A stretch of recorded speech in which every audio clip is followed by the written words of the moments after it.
Dragi moji prijatelji, danas je 14.10.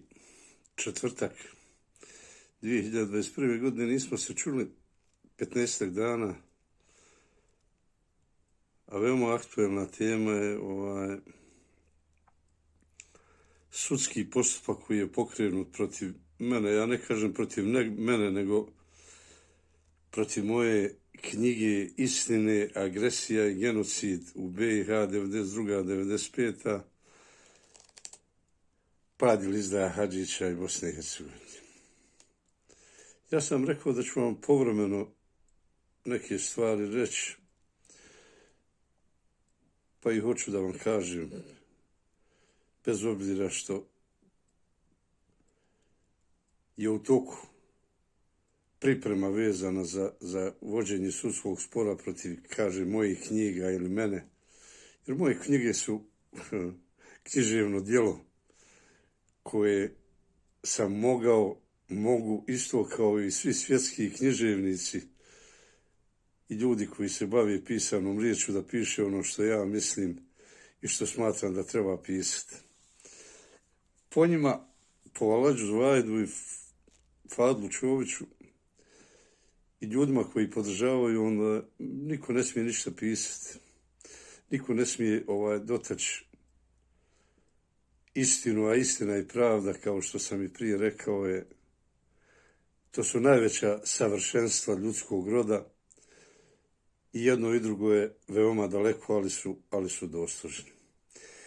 Na početku moje knjige napisao sam jednu poučnu poruku, pa ću vam je pročitati.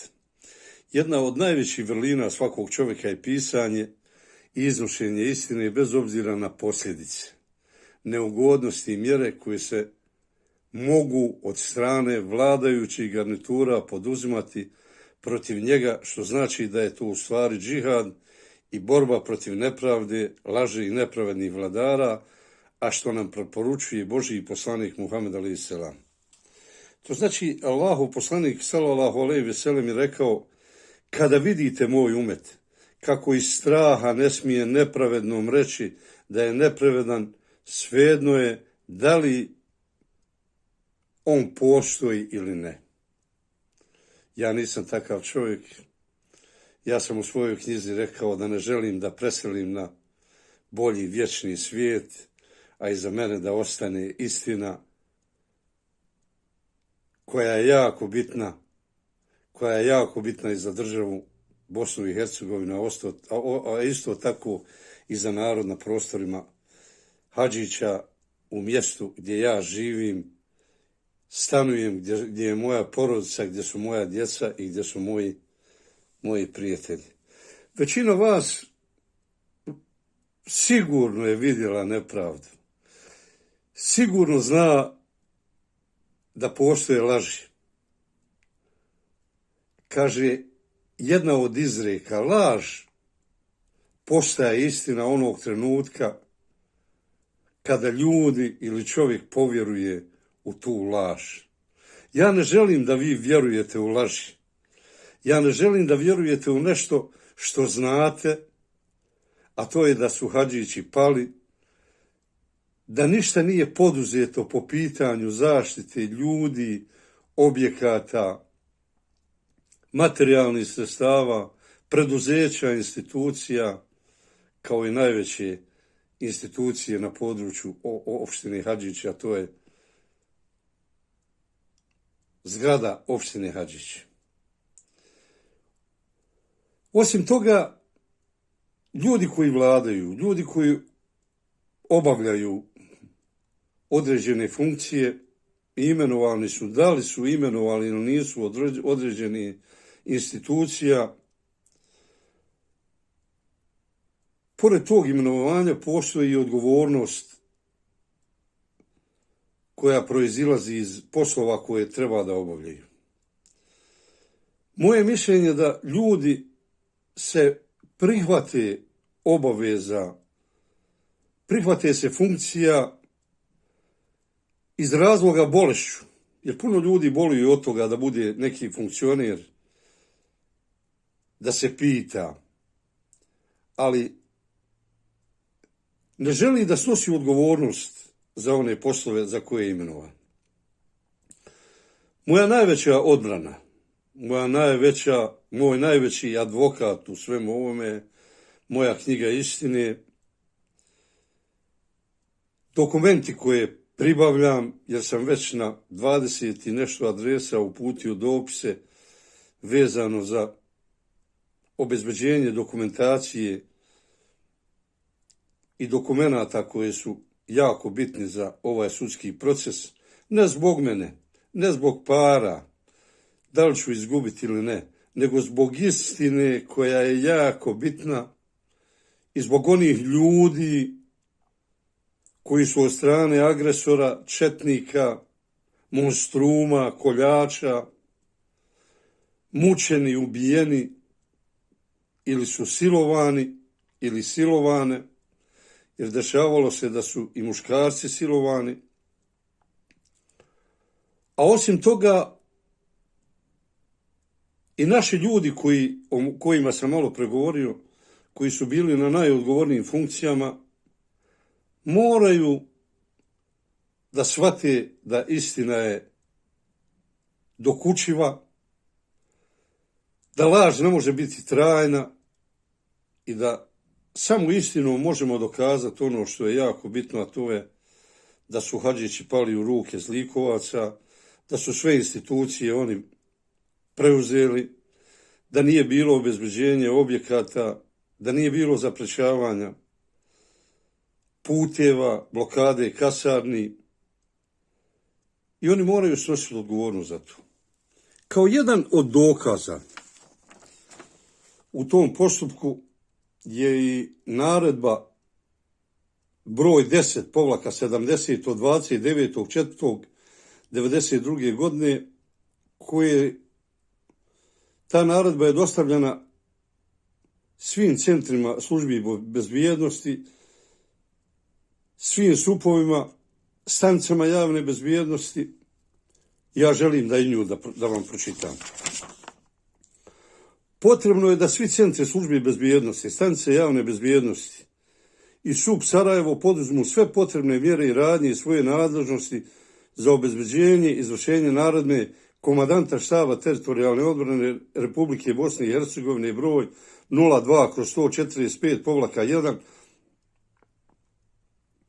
od 29.4.1992. godine, koju vam prosljeđujemo u izvornom tekstu. Naređenju o sprovođenju odluke predsjedništva Republike Bosne i Hercegovine broj 02-11-327/92. Na osnovu odluke predsjedništva Republike Bosne i Hercegovine broj 02-11-327/92 od 27.4.1992. godine o povlačenju jedinica JNA sa teritorije Republike Bosne i Hercegovine, a zbog narušavanja ove odluke predsjedništva i otpočetog otuđivanja društvene imovine Republike Bosne i Hercegovine od strane bivše JNA, naređujem: pod 1. Izvršiti potpuno i masovno zaprečavanje na svim putnim pravcima na teritoriji Republike Bosne i Hercegovine na kojima jedinica bivše JNA otpočinju izvlačenje tehničkih, materijalnih sredstava u neposrednoj koordinaciji sa MUP-om. Pod 2. Izvršiti blokadu šireg rajona vojnih objekata iz kojih se nastoji iznijeti tehnička materijalna sredstva raznim vrstama formacijskih i prirodnih prepreka koje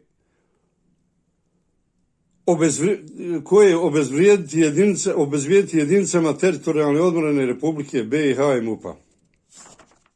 Pod 3.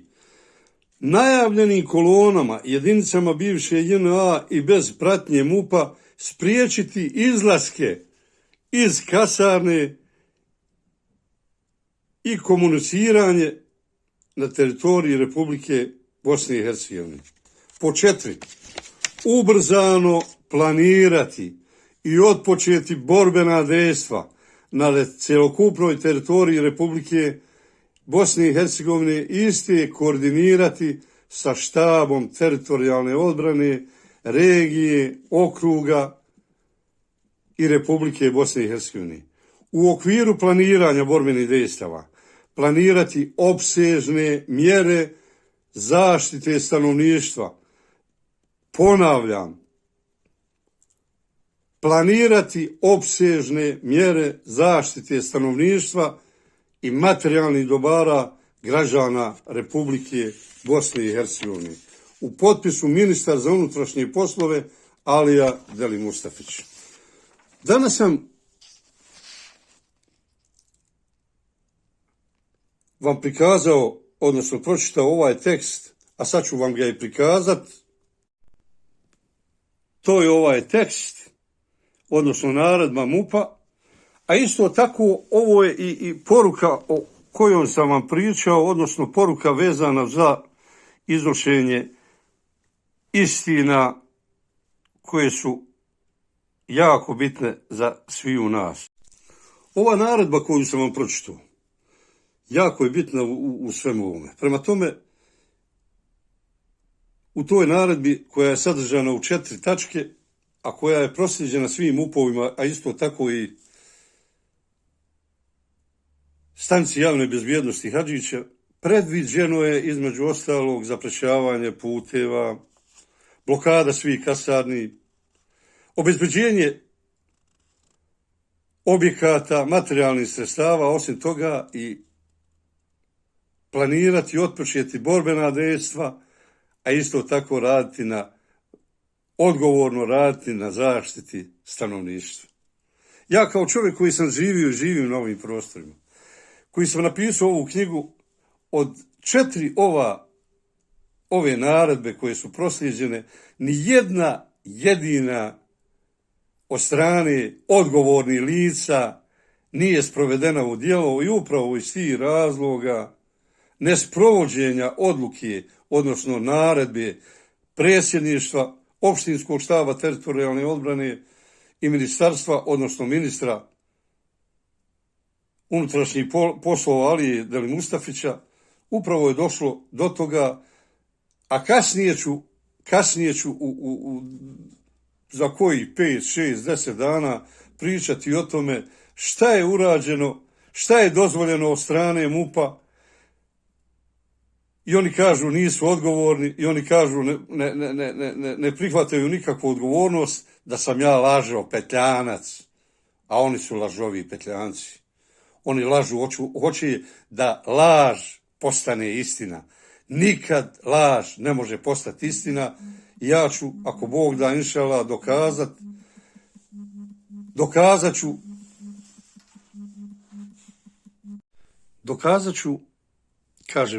ću na osnovu dokumentacije, na osnovu svjedoka koji ću pozvat, a do sad sam na spisak stavio 20 i nešto svjedoka koji su svjedoci istine pada Hadžića kao i dešavanja na području Hadžića, a isto tako i u njihovom dokumentu koji su napisali, kaže srpska policija, takozvana srpska policija, ja je nazivam, oni kažu srpska policija i organi skupštine i vlasti srpskog naroda dali su nam, kaže, ultimatum, mi smo se povukli na prostore policijske stanice u Hadžićima. To je neshvatljivo, to je za malu djecu. Prepustili su kompletnu opštinu, kompletan prostor, institucije, sve su prepustili četnicima. Jedan od ljudi koji im je svjedok je glavaš Tihomir. Imam tu njegovu informaciju, pročitat ću i nju, dostavit ću je sudu. Srpski heroj, a jedan od ljudi koji je najodgovorniji jer je u takozvanoj srpskoj policiji obavljao najodgovorniju funkciju, to je načelnik policije u Hadžićima, i on je najodgovornije lice vezano za privođenje ljudi, stavljanje njih u logore u Hadžićima, a osim toga i likvidaciju 265 ljudi. To znači, ima puno argumenata, ima puno dokaza. Meni je neshvatljivo da ljudi koji su najodgovorniji, evo i u današnje vrijeme dešavaju se vrlo ružne stvari. Dodik im radi sve i svašta, ne poduzimaju ništa, nema odgovora. Čeka se, kao i na početku one agresije, čeka se intervencija međunarodne zajednice, ali neprijatelj će i tebe, i mene, i nas poštimat samo u onolikoj mjeri koliko smo jaki, snažni, odlučni. Isto ovo što se dešava sad, dešavalo se i pred početak agresije 91. 92. Nisu se napravili strateški planovi odbrane, evakuacije, obezbeđenja sredstava, ljudi, zaštita objekata i nije ni čudo što smo došli u takvu situaciju. Priznavat nelegalne institucije koje su formirali Srbi na područjima Hadžića, isto tako i na područjima cijele Bosne i Hercegovine, i reći donijela je Skupština srpskog naroda nekakve odluke i donijela je takozvana Skupština srpskog naroda formiranje takozvane srpske policije, to samo mogu priznavati ljudi koji ne poštuju Ustav države Bosne i Hercegovine, ne poštuju suverenitet i ne poštuju međunarodne ugovore i međunarodna priznanja države Bosne i Hercegovine koje je uslijedilo 1. marta 1992. godine, a sve ove naredbe, sva ova dešavanja dešavala su se poslije toga i oni kažu da je Srpska skupština i takozvana srpska policija formirana u Hadžićima na legalan način, što je van svake pameti, i takvi ljudi koji su obnašali funkciju, a nisu poduzimali mjere da se to rastjera, da se ne dozvoli održavanje, da se ne dozvoli formiranje takvih institucija i takvih srpskih policija i vlasti, oni su odgovorni za to što je tok rata u Bosni i Hercegovini otišao sasvim drugim tokom, jer Hadžići da su uzeti, Hadžići da su bili u našim rukama, tok rata bi bio sasvim drugačiji. Osim toga je zbog ovih ljudi koji su mučeni, puno je njih mučeno i kao civili, a isto tako i kao logoraši, puno je ljudi ubijeno, likvidirano.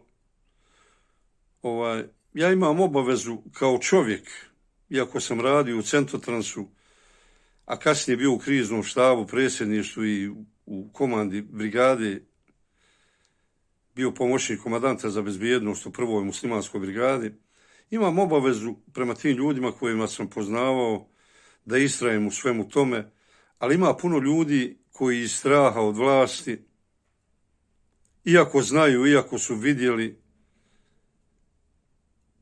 ne žele da vide, ne žele da se stave u zaštitu te svoje familije, braće, sestara, roditelja i da jednim ljudskim, hajde da kažem, odnosom, dostojanstvom, svjedočenjem, samo istine i ništa drugo dođu u poziciju da se oduže tim svojim najmilijim koji su izgubili živote i koji su od strane agresora, četnika, kaže monstruma, ubica i koljača, likvidirani i mučeni, i oni se boje vlasti i jadna je država, jadan je narod i jadno je društvo koje živi u takvim uslovima. I u narednom periodu ću iznositi određene stvari, da iznosim sve odjedanput, bilo bi puno toga. Želim da vas pozdravim, poselamim i želim da kažem da ću, ako Bog da, istrajati u svemu ovome, ne zbog sebe, jer ja nisam uopšte bitan. Bitna je ova moja knjiga koja će biti svjedok istine, ne samo na Dunjaluku, nego i na Ahiretu, odnosno na sudnjem danu. Ja želim svima vama koji ste dobronamjerni da vas poselamim i pozdravim, a svi oni koji kreiraju svoje ponašanje na lažima, prevarama i na vrijeđanjima, želim da im kažem da će njima doći, ako Bog da, inšala, kraj, kako na Dunjaluku, a isto tako bit će kažnjeni na budućem svijetu, jer nijedan čovjek ne može izbjeći Allahov sud, a Allahov sud se bazira na istini, pravdi i poštenju. Hvala vam puno pozdrava za sve moje Bošnjake, za sve moje Bosance i Hercegovce i nadam se, ako Bog da, i u narednim periodima i periodu da ćete imati adekvatne informacije vezano za ovu moju knjigu, moje knjige, moje ponašanje i moje stavove vezano za ovaj sudski proces koji se vodi protiv ovih mojih knjiga, a pokrenuti od Aladžuz Vajda i Čović Fadla. Hvala vam puno, selam i pozdrav.